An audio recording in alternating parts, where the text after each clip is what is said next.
Welcome to Tanakh Talk. I'm your host, William Hall, broadcasting to you live out of Kingsland, Texas, USA, with a special with Rabbi Chaim Coffman from the Holy Land of Israel, Hanukkah for the non-Jew and the Jew. So coming to you live from Israel, our beloved Rabbi Chaim Coffman, the ball of fire that blasted up my system. Rabbi, it's good to see you, sir. How are you doing? Doing great. Hanukkah is a lot of fun. You know, you got the lights, donuts, latkes, not necessarily in that order. Exactly. Yes. That's good. So how was your Hanukkah? It was busy. You know, my kids are home. All the girls are off school pretty much. And, you know, everyone's home. So it's, you know, it's a lot of fun. So it's actually a good time to actually leave the home when everyone's here. Gotcha. So it's kind of ironic that like even in boys' schools they give time off.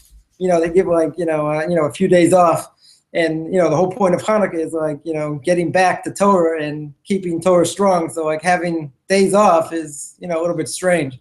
Right. Gotcha. Okay, for the $1 million question, and this is something people have been wondering for thousands of years. Who are not Jewish and who don't know how to speak Hebrew or read Hebrew. In the American spelling, how is the proper way to spell Hanukkah? There are at least 4 different ways, right? Okay, yes. So like two rabbis, 3 opinions, I get that. I mean, what's the real way to spell it? Yeah. I don't know. Let me tell you my thought was this, and you can definitely correct me, and that's why I'm asking you this. People ask me all the time, and I basically tell them there's no real correct way to spell it. I guess you could say there are incorrect ways to spell it, but not really a correct way per se. So the way, like for example, I don't think you rarely see, I think you probably rarely see double letters in Hebrew. And so whenever I'm spelling Chanukah, I don't put double letters in it, just to represent the actual transliteration. And then also it starts with a het, right? Not a hey. Right. Okay. A hey would start with an H, but a het would be more like a CH or something like that. Right. That's why most people spell it. It's like a German CH, a H. Right? Yeah. So that's normally why they spell it with the CH. Otherwise, you'd spell it with an H. It would be Hanukkah, not Chanukah. Right? So if you're getting a holiday seasons card and it says Happy Hanukkah, and it starts with an H, it's probably a very Americanized. Add a C at the beginning. You make your own card with Hallmark, signed by Hallmark. Yes, indeed. Thank you for clearing that up. That's good. It's kind of like the bread, challah. They say, well, how do you spell it, with an H or a CH? I'm like, well, it's CH really. I mean, there's some people that pronounce it challah because they can't pronounce the CH. Right. I think non-Jews have a more difficult time than Jews, right? Because certainly. They say challah, but right. Think about spitting challah, right? Yeah. I'll tell everybody it's like a hissing cat. It's like, meow. Okay, that was pretty good. Hey, you got to admit that was awesome. Okay. Oh man, you caught me. Sounds like you've had a long day. Oh, it has been a long day. It really, really has. It could have been longer though. If we had done Isaiah at 8 a.m., I'd probably be asleep right now.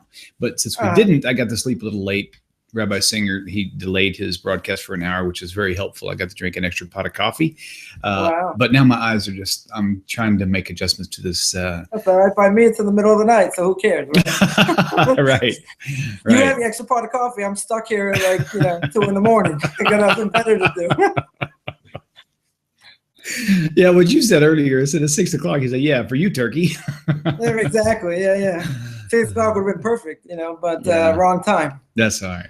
I'm glad we got you here. This will be good. Okay, so why don't we, hold on, maybe sure I'm using the right clicker here. So why don't we go ahead and kick it off and basically tell us what your goal is for this broadcast. I know my goal would be to, because see, here's the thing. Some people are watching this broadcast who maybe they're Christian, maybe they used to be Christian, maybe they used to be Messianic. So there's a lot of viewers who really don't know halakhically how Jewish people celebrate. So really, as you're talking about how a Jew celebrates it, I mean, if you're already a Jewish or a halakhic Jew and you're a religious Jew and you already know this stuff, it's okay. He's not speaking to you because you already know what's going on. He's actually teaching those who want to know. So you'll cover that, but also what halakha should there be for the non-Jew? regarding certain things. What can we do? What's permissible? What's not? That sort of thing. And how can we enjoy it? I mean, how can we really just really absorb the festivities of Tanakh and enjoy ourselves, and really feel connected with Hashem? That's kind of where we're going. So, loaded question. So we'll start at least with the easier part, getting to what the halachic aspects are, and then we'll go, I guess, into detail about what the background is, of why we keep it, what the purpose of it is. Many people think it just one idea, before we get into the other stuff, and that is that, many people think that since Hanukkah comes usually every so often, comes around the same time as December 25th, they think both are comparable, right? But if you know anything about history, obviously they're, apples and oranges. One's pagan, and this happened, this has to do with the miracle finding the oil. Sure. Finding the oil in the temple that was sealed, and that's what we celebrate. And that's, part of the fun of seeing how many latkes and donuts you can stuff in your face in a week, and still stay on an even keel. But so there are many menorahs that are sold, in the marketplace that are totally unfit to use. A menorah halachically the candles have to be in line, right? There has to be a shamish. There's an extra candle because you're not allowed to get benefit. You're not allowed to get benefit from the light. So the menorah itself has to have, each individual branch has to be separate. You can't have two candles together, because that's like making a fire and they're not distinguished, right? Because each candle itself is a miracle. That's why you light from left to right, which, growing up, I never knew that. But the halacha is that each candle that you light is in of itself a miracle, because as we know, the oil wasn't supposed to last for 8 days. It was supposed to only last for 1 day. And each day that it lasted was its own miracle. That's why when we say Hallel, right, there's a rabbinic command to say the Thanksgiving Psalms, like on every holiday. In this case, on Hanukkah, you say a complete Hallel. Why? Because each day was a miracle in and of itself.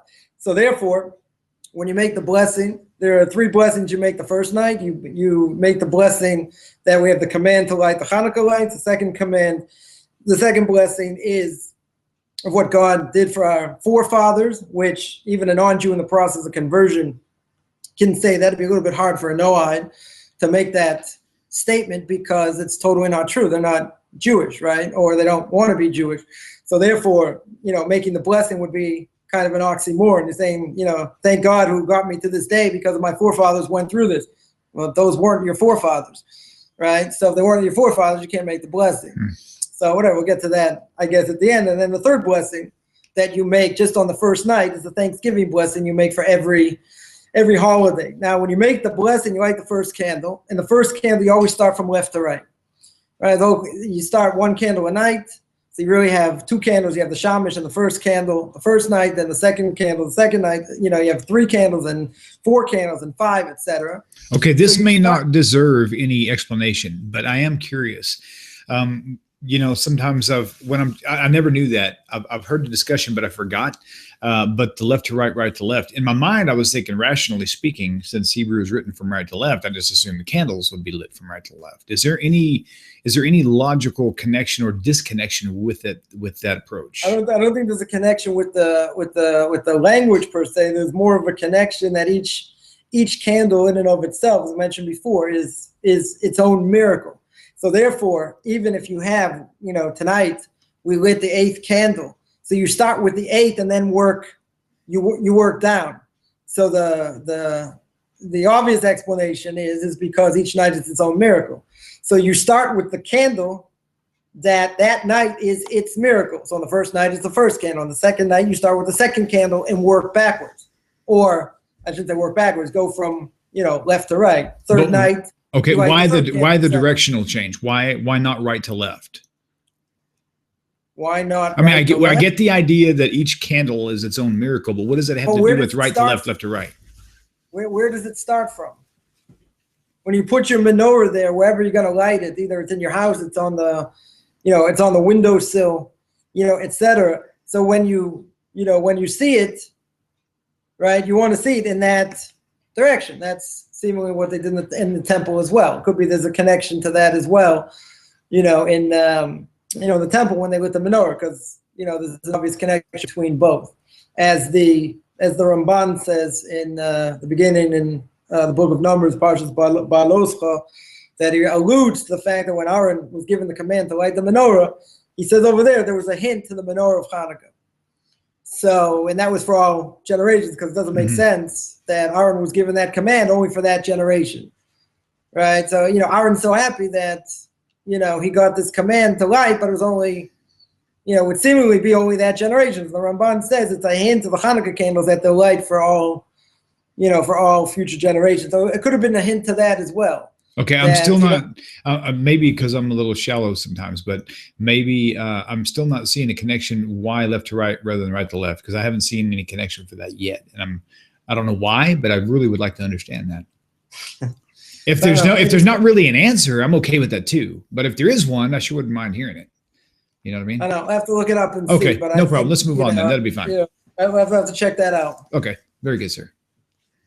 So there's a command to. So on the first night you light all three. You make all three blessings. Second night you only make two blessings, right? Because you don't make the Thanksgiving blessing. Now that's actually an interesting question. Why not? Because every holiday you make the Thanksgiving blessing. On the night of that holiday, right outside of Israel. Let's say for Passover, Sukkot, Shavuos, the first two nights you would make that. You would make that blessing. Here in Israel, it's only done one day, so you would only make it, the first night. But if you didn't make it any night during the week until the end of the holiday, you still have an opportunity to do that same thing in this case. So normally you make it the first night, that Thanksgiving blessing. If you didn't make it the first night, you can make it the second night. You didn't make it the second night, you have the entire 8 days to make it, as long as you make it. So then there's a paragraph which most people don't know,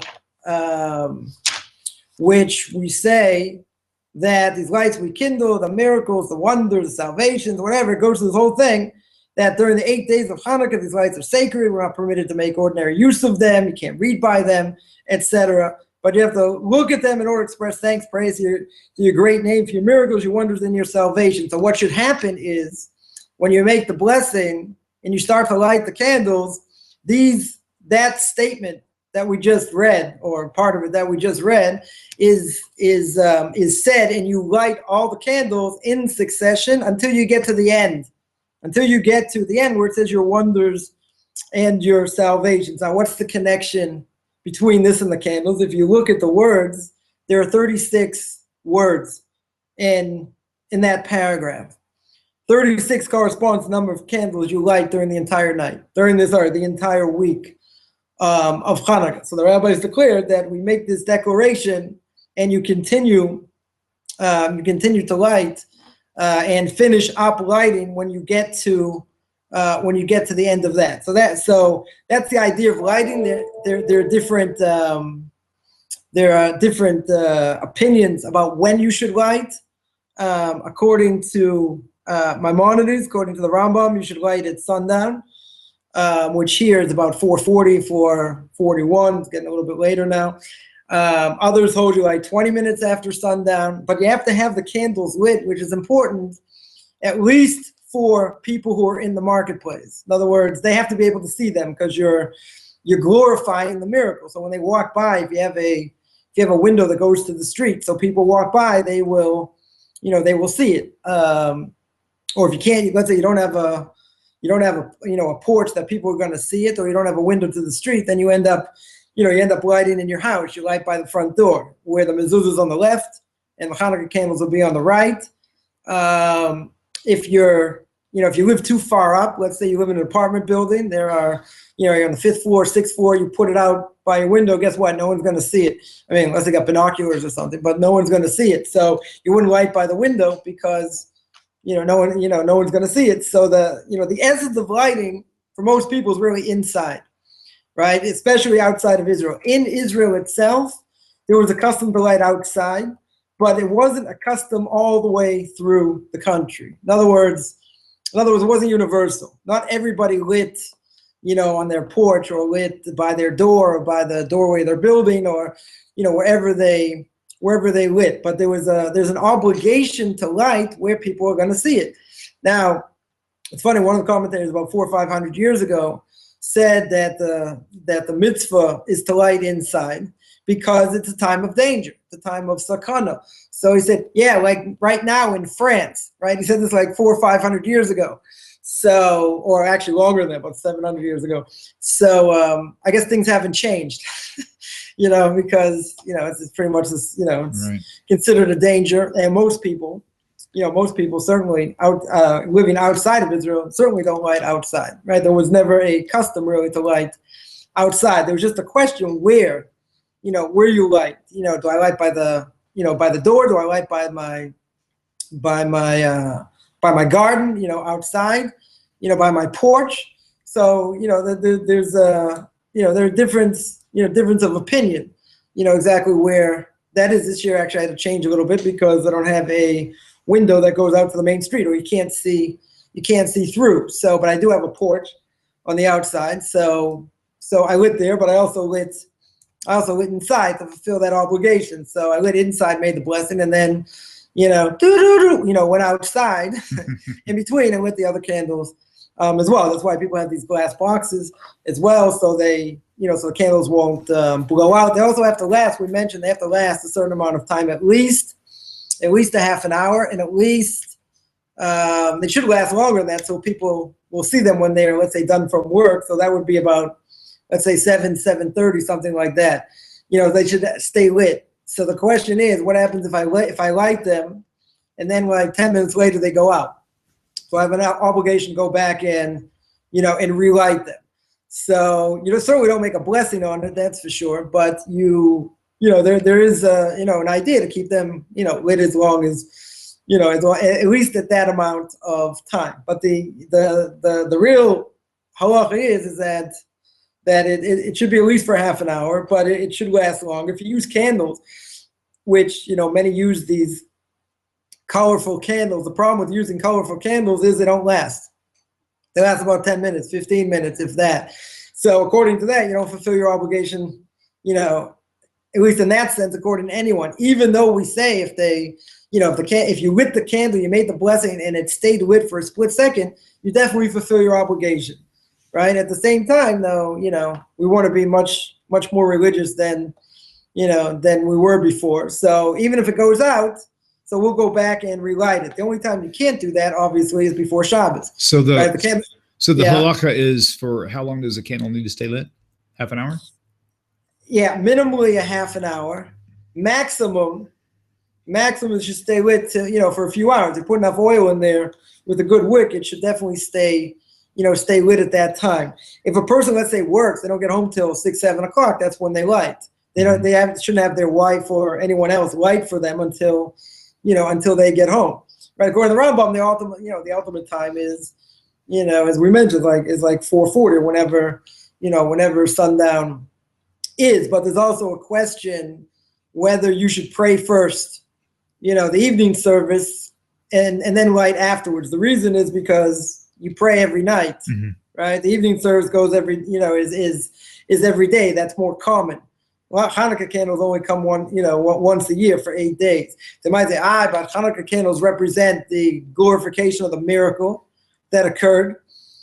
But, we go according to what we normally do on a regular basis. So what we normally do is we pray, and then afterwards we would light. So if a person has a fixed time whenever they pray, so they should pray and then light, straight after. The question, again, comes in by before Shabbos, that you have to have the candles lit at least the amount of time for when a person comes back from synagogue. So let's say candle lighting here in Israel was 4:01 on Friday. So you have to light the Hanukkah candles first, because when a woman lights Shabbos candles, that's it, it's Shabbos. You can't light any other candles, right? So if a guy doesn't really have that problem because he's not taking on Shabbos. He'll take on Shabbos more or less when he comes to synagogue.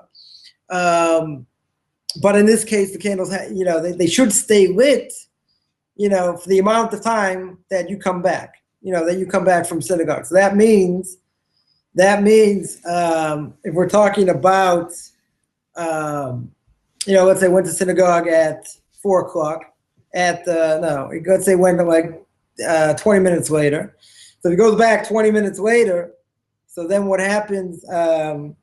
What happens is at night, when nightfall comes, that's another. We light here, let's say 40 minutes before sundown.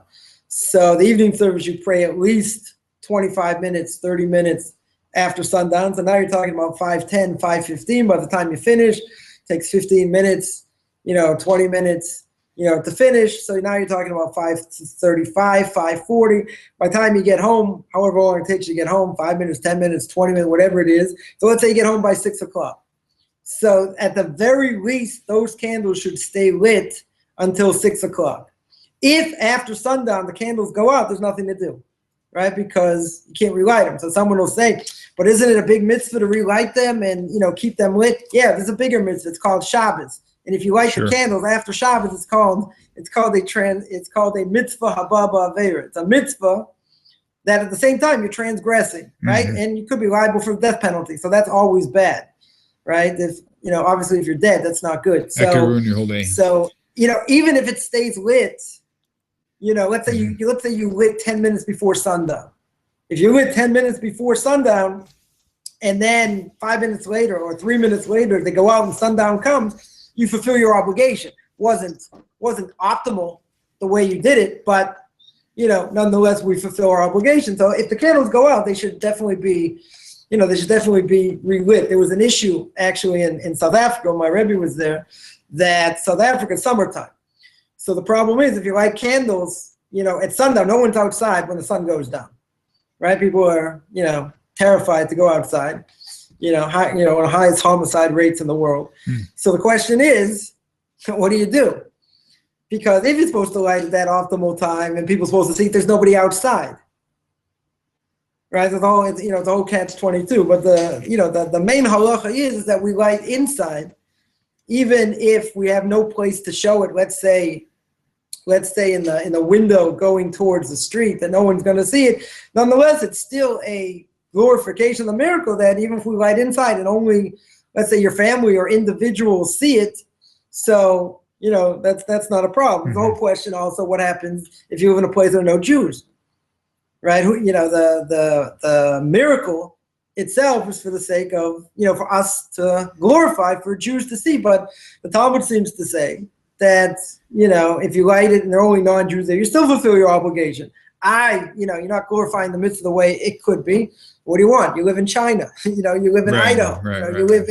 You live in somewhere deep down Texas where no one knows where it is. Hey, no one can get there. But hey, come on, man. You still fulfill your obligation. Don't be hurting on me now. Okay, let's just because you blew up my system and I blew up yours. Hey, let's be friends, okay? Okay, let's pause and let's rewind now. The same content, this time kind of put it towards the your information spin towards the non-Jew, what they're allowed to do versus what they have to do, so to speak, if you will. So obviously they don't have an obligation to do anything. As the Rambam says, if they do, they certainly get the mitzvah. Lighting the candles, they can certainly do. Right, that's not a problem. The question is making a blessing. Mm-hmm. So here it would seem that in other things they'd be allowed to make, blessings. Right, let's say on food if they wanted to, or whatever the case is. Okay, pause. Quick question: why is there a problem saying the blessing? Is it because the blessing includes vitzivanu? Yeah, the blessing. That's one problem. Okay, that it says that God commanded us. Right. And they're not commanded, right? Even by a woman, let's say by hearing the shofar. If she would blow the shofar, she doesn't make the blessing the same as a man because, it says to call out the shofar, and we say by a woman to hear the shofar. Right. So she has a different obligation. Here, once you say I'm commanded by God to do it, it's a problem because they're not. Right. True.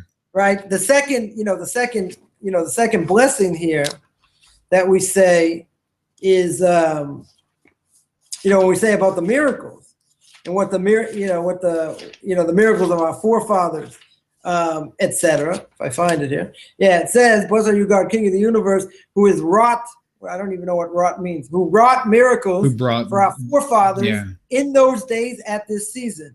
Mm-hmm. A non-Jew who wants to convert can make that blessing.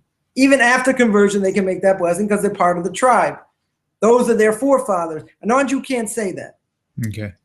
A non-Jew can't say that. Same thing, who's kept us alive, sustained us, or whatever. That's, it's not for them. It's not for them to be able to say that. Okay. But obviously, there's a but here. If they want to light, so they can certainly, there's no stopping them if they want to light the way a Jew lights. There's no, there's no problem. They want to put it by the doorpost. They want to put it by the, outside. They want to, whatever. They want to use oil. They want to use candles. That's not a problem. The question is making a statement that seems like a contradiction in terms. Got it. And not only a contradiction, but also declaring a command that was never given, which technically is changing Torah, basically. Right. So it's definitely a double dose of bad. Okay. Got it. Okay. Carry on. So here we have, this actually now just reminded me, there's a question what you should do. Should you light candles or should you light oil? So we mentioned before, if you light those colorful candles, they don't last at least a half an hour. So for some reason you stick them in the freezer, they do. So if you want to light candles, the best thing to do is get these like long candles that will last at least, at least an hour. How do you gauge, get these humongous candles, start your own bonfire, start like roasting marshmallows with the shamash, I don't know, but it's, if you have candles that, they sell longer candles, but, I grew up on these colorful candles. That's what I used for my 4-year-old to light with. But, the problem is they don't last. They don't even last a half an hour. So here you got, most secular Jews in America use these colorful candles. So if you want to say, according to the halacha, that if I light and it goes out, okay, I fulfill my obligation. But then what are you gonna do it in a minimal way? We're very good, or some people are very good at doing things in a very mediocre way. Here you have an opportunity. So buy bigger candles, buy longer candles, so you don't have a problem. But people don't do that. So the miracle is really with oil, because that's why we light with oil. But any oil is kosher. Olive oil is better because that was what the oil was, and it also is much purer than other oils. But if you don't have olive oil, you can use any oil, and candles give off the same light. So are you saying that even for a non-Jew, if we choose to light the candles, that we do have to do it a certain way, or we can just light them? No, they don't have any obligation. If they want to light, they don't have to light it for half an hour. I was going to say, it doesn't have to last. Got it. Okay. They have much less, obligation. If they want to do that and light oil and do, like this, that's not the same problem as a non-Jew keeping Shabbos like a Jew. Right. That's not, that's not that, that's not that issue. In this case, however they decide to do it, is fine, and they'll get merit. It's just, Perfect. That was the next question. Will they get merit for the mitzvah, even though? They'll certainly get merit, just don't make the blessings, because the blessings don't apply. Got it. Very good. Okay. Continue. Very good. Again, if they want, they want to light by the door, they want to light inside, they want to light by the window, either way, they're not going to have an issue. No one's going to, people might look at them funny because, hey, you're not Jewish. What are you doing? You don't want to be Jewish. So, you still want to eat shrimp or whatever. So fine. But you get you certainly get, a mitzvah for doing that. It is, definitely worth something. If they want to do it, fine. They don't have to do it exactly the same way a Jew does. And even if they do it like a Jew does, it's nothing, it's not the same thing as keeping Shabbos or a festival. That specifically were given to Jews. Right, and that they're going to be liable. They'll be liable tremendously if they do that. So we alluded to donuts a little bit, and that's why we eat oily foods, because of the, because of the oil. The other another point is that you have an extra candle, right? The extra candle is called the shamash. Usually, it's on top of the menorah, and the shamash itself is there to light the other candles, and the shamash is there so you can derive benefit from that candle. The other candles, as we mentioned, it says that we say when we light them that these lights are sacred. You're not allowed to make ordinary use of them. That means I can't read by these lights except by the shamash. I can't, I don't know, count money if you have some, because they were 1, 2, you can't count coins, you can't read, you can't do anything by it. Not only that, what many people don't know is if you have leftover oil after the holiday, which I'll do that tomorrow. If you have leftover oil and wicks, you're not allowed to throw them away. They're sacred. So the only way is, there are a few different things you could do. If you have enough oil left over, not in the bottle, whatever you use, the bottle is fine. If you have leftover oil, then what you do is either you could use them for lighting Shabbos candles. I can't imagine you have that much oil left over, but you could light Shabbos candles with them. Or I know somebody who puts all the oil and the wicks away. Since the wicks are part of the mitzvah, you can't derive benefit from them either, right? They're sacred as well. So what he does, which I found a little bit strange, is he puts all the wicks and all the leftover oil that he used, puts it in a certain place, and he waits till right before Passover and burns it with the chametz, right? You can certainly, because you're using that for another mitzvah, right? And the only thing you're allowed to do with the oil is burn it. So that fits in very nice. Or if you're a pyromaniac at heart, like me, so sometime today, which is today for me, this god-awful hour, thank you very much. I will blow up your system. Anyway, I'll take like a tuna can and I'll put all the wicks and all the oil, strike up a match, and then like my kids will be terrified, like call the fire department, make sure I don't burn the house down, and burn the wicks that way. So, they have to be burned. You can't use them for anything else. So either you can use them for Shabbos candles, or you could use them to burn chametz with. You can hold on to it, which I guess you could do that. A special place for it or whatever, or you just burn it. I have a friend of mine every year. I mean, I can't imagine it's changed over the years. Every year, the day right before Hanukkah, he burns all his wicks and his leftover oil. He waits a whole year to do it. I'm like, what are you, crazy? How do you know you won't forget, or you won't misuse it or misplace it? It's like, no, it stays in the same place. And like every year, like he has this ritual.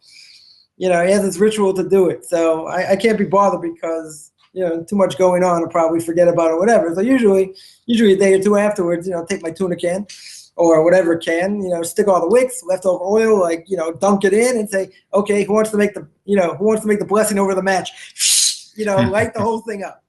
So, and then until it gets, the wicks are basically burned and there's nothing left of the oil, doesn't take that long. Or you can put them in the small cups they use the oil for, put the wicks in or put another wick in and just light it up until there's nothing, until there's nothing left. And the reason, again, is because the whole purpose of the oil was to be burned. So that's what we're going to do with it. We're going to, we're going to burn it, but you can't use it for anything else. If you had candles burn out, you won't have anything, left over. If you use oil, you're going to certainly have that issue. So even by secular Jews, most of them use candles. Can't imagine that they use oil, but if they would use oil, guaranteed they wouldn't know that. And that's something that, people have to know. And that is that you're going to have that. Right. Got it. So, and you can't use it for anything else. Okay. So as you're saying so far, basically regarding the non-Jew, there's just liberality all throughout with the exception of the prayers. That's the main thing. Right. So if we want to light them before sunset, after sunset, right to left, left to right, 20 minutes, or 2-day candles, all of that stuff is really irrelevant. But if we opt to do them, we will still get the merit for doing it, even if we don't. Right. I think I'm going to want to be, convert out and be a non-Jew. It's much easier. You don't have to, go through all this, make sure they're lit and whatever. I had to be somewhere today. So I had one of my kids set up the candle. I came in the door, and that was it. Took my stuff up, put stuff away, and that was it. Went to light. So sure. Yeah, it's much easier if you cut a lot of slack. If you're not cut a lot of slack, you got a problem. Sure. Gotcha. Okay, so where we go from here?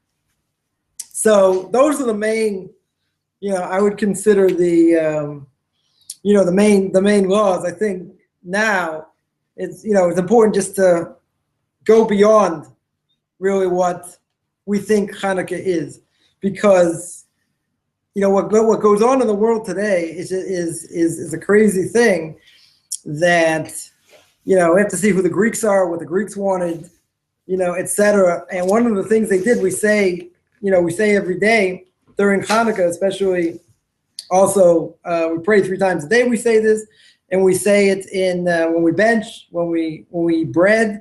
There's we call Al Anisim, the prayer of Al Anisim. There's a whole paragraph you read about Hanukkah, and one of the things we say is that when the wicked Greek kingdom rose up against your people Israel, to make them forget your Torah, compel them to stray from your statutes of your will. Now, what do the Greeks do? The Greeks forbade Jews from learning Torah, keeping Shabbos, bris milah, circumcision, and keeping the new months, right? Because if you don't keep the months, then obviously you don't have holidays. The obvious question is, why don't we make a tremendous meal like we do by Purim? Why don't we get plastered on Hanukkah like we would on Purim? Purim is simcha v'mishta, is great joy through drinking, and Hanukkah is Hallel, is praising God, and simcha, and also great joy. So the difference is that if you go to Purim, in the story of Purim, you read the book of Esther, it's clear what Haman's goal was. Haman's goal was to destroy the Jewish people, nothing to talk about. So we have a festive meal, and we drink because that's where Haman's downfall came, at the famous meal with Achashverosh. And Esther says, come to this meal, then she says, come to the next meal, come to another meal, and that's where he basically is beginning, is basically the end. By Hanukkah, it's not that way.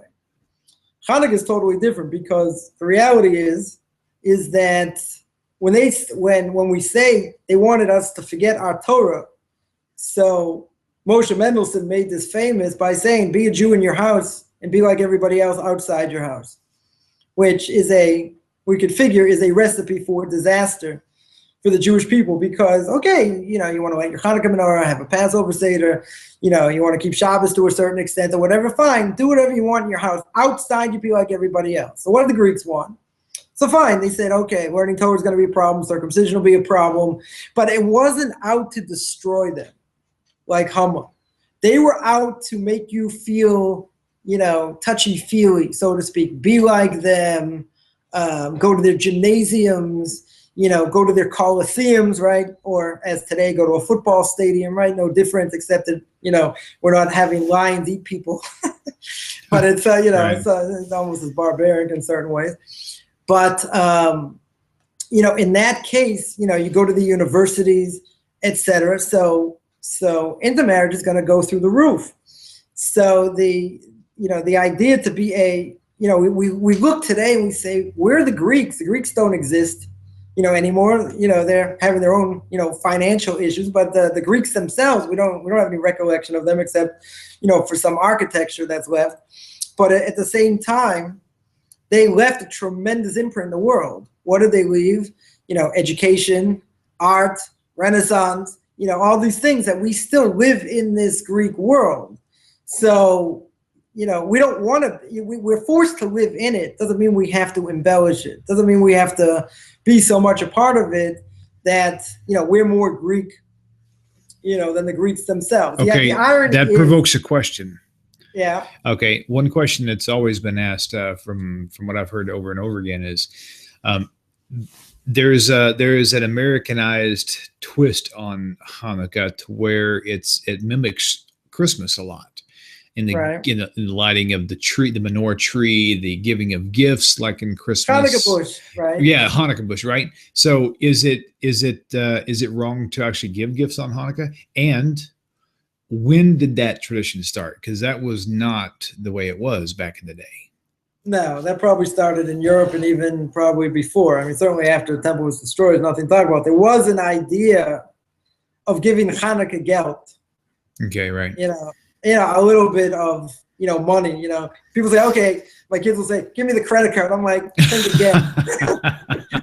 Yeah, keep dreaming. Hanukkah, what did Hanukkah gelt? I mean, most people didn't have, so much money to give, like a few coins or whatever. And, that was it. But what has happened is it's been tremendously commercialized. Okay. And that's certainly never good. When did it start? It certainly started, I think it started in Europe and even before, probably, in the last few hundred years. It wasn't you're talking 700, 800, 900 years ago, like time of the year 1000, 1100, time of the Rambam, Rashi, and others. There's no recollection of it at all. So, is it okay to do that then? I mean, if we're talking about trying to avoid mimicking the Greeks and mimicking other things, is it more appropriate that we would practice Hanukkah the way it would have been done traditionally? People do it. I don't think they're not. It's, I wouldn't say it's mimicking what goes on by the non-Jews during that time. It looks like that, but even by the most religious of households, they don't. It's not like they go out and buy extravagant gifts and say, "Oh, we want to be like everybody else." It's it's part of the it's part of the I want to say it's part of the holiday, but it's part of the the festive atmosphere. It's not the same. It's not the same as like on a festival. Let's say on Sukkot or Passover, Shavuos, there's an idea to buy, to buy like a new suit or to buy, something for your wife or, whatever in honor of the holiday. This isn't like that. Is it a trickle down factor? It could be, but everybody does it. I shouldn't say everybody, but it's not, it's not a thing where, oh, you gave Hanukkah gifts. On Hanukkah, oh, forget it. You for sure are gonna fry in hell forever. Like game over. Like, people do it. It's not like, oh, it's just this generation. It's such a weak generation. We have to be like everybody else. People do it. It's not like, it's not like, such a forbidden thing. So I think, some people go, maybe a little bit overboard, but I don't, in general, really the essence and the irony of this is the essence of the holiday is about it's about learning Torah, and alluded to before that you have yeshivas that have a break, like a midwinter break or whatever. They have a break during Hanukkah. They have time off. Like there's no time off from Torah. There's no such thing. There is downtime, so to speak. But the whole thing is celebrating oral tradition, which this is no greater example than this is being part of oral tradition. Why in the world are you taking time off from Torah? Right. You're supposed to embellish and give over and learn and whatever. Just the opposite. You should be learning more. So I know that many places, many yeshivas, etc. They light candles. They go back to learn. Like that's it. They don't take time off from that. They give them like a few days off or whatever. So a whole different discussion. But they during that time, I know other places where, married men learn and they learn the entire time and they go home and light later. They get home 7:30, 8 o'clock, and they'll light then. It's better, because the essence of it is about Torah.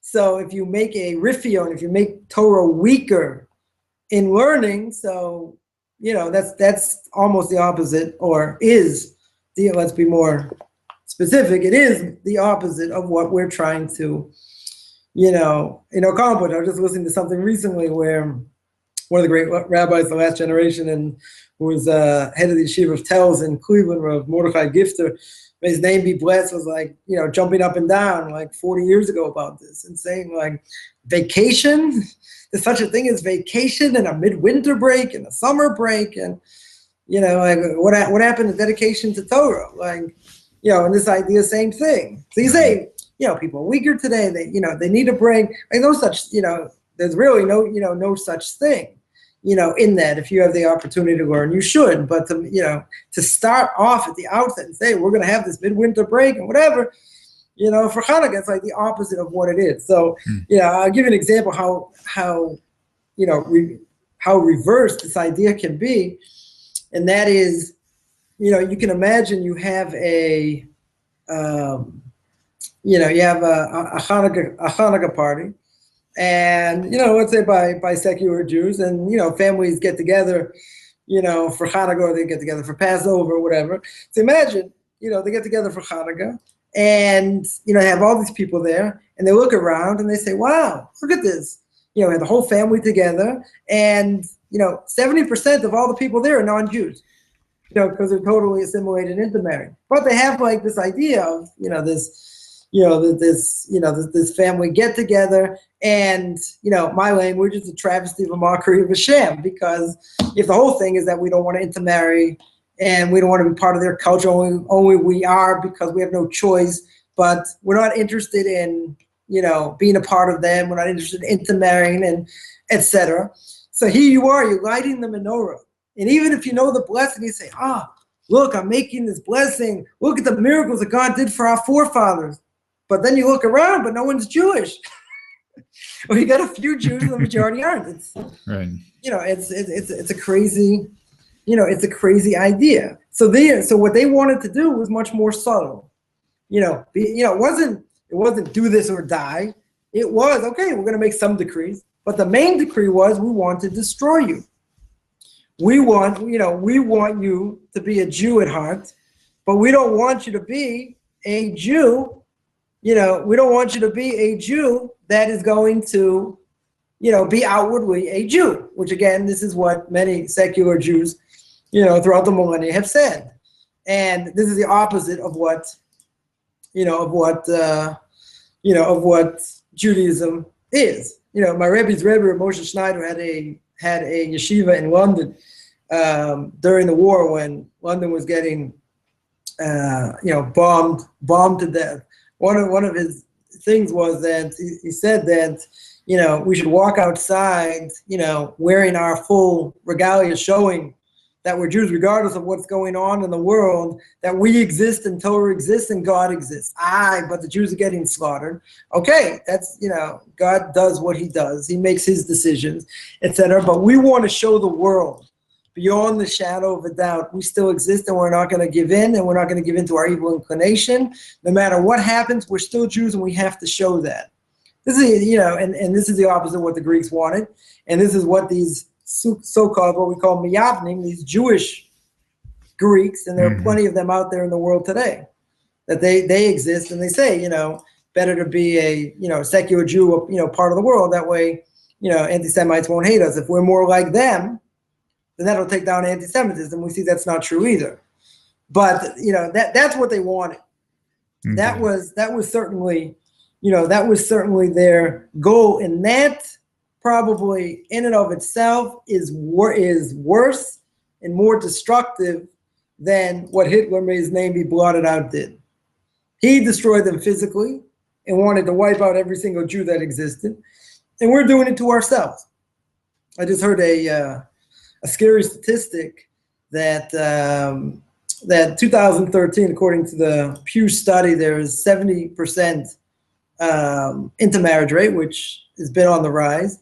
And the other statistic, and you probably enjoy this, or most people out there may enjoy this or get scared out of their wits, and that is that there are more evangelical Christians that believe that the land of Israel is connected to the Jews more than Jews themselves, percentage-wise.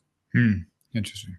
I shouldn't say it's surprising. It's not, it's not surprising. We're our own worst enemy. I heard that and I'm like, wow, we got what to work on, on that. But, the idea of, just mention the Greeks for a second, the Ramban, the Nachmanides says that, Aristotle and his, and his henchmen, so to speak, why was the Talmud calls, Greek culture darkness.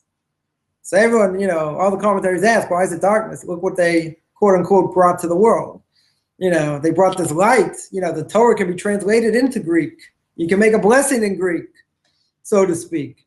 It's got a beautiful language. Why is it called darkness? It's called darkness because they believed only what they could fathom, only what their mind could understand. They couldn't go beyond that. A interpersonal God who has connections and to his people, and to the world, and he intervenes in history. They couldn't fathom that. Only what their puny brains, what their intelligence, certainly tells them. So the Ramban over there says, that's horrific, because just because you can't fathom something, doesn't mean it doesn't exist. For hundreds of years, people, scientists have been talking about atoms and how atoms work. You ever seen one? I've never seen one. You ever seen a DNA helix? Like this like this, Right. like this ladder. Yeah. That spirals. is, that's like intertwined. Right. It's intertwined. Have you ever seen one? No, I haven't seen one. Well, how do you know it exists? Because scientists say it exists. Really?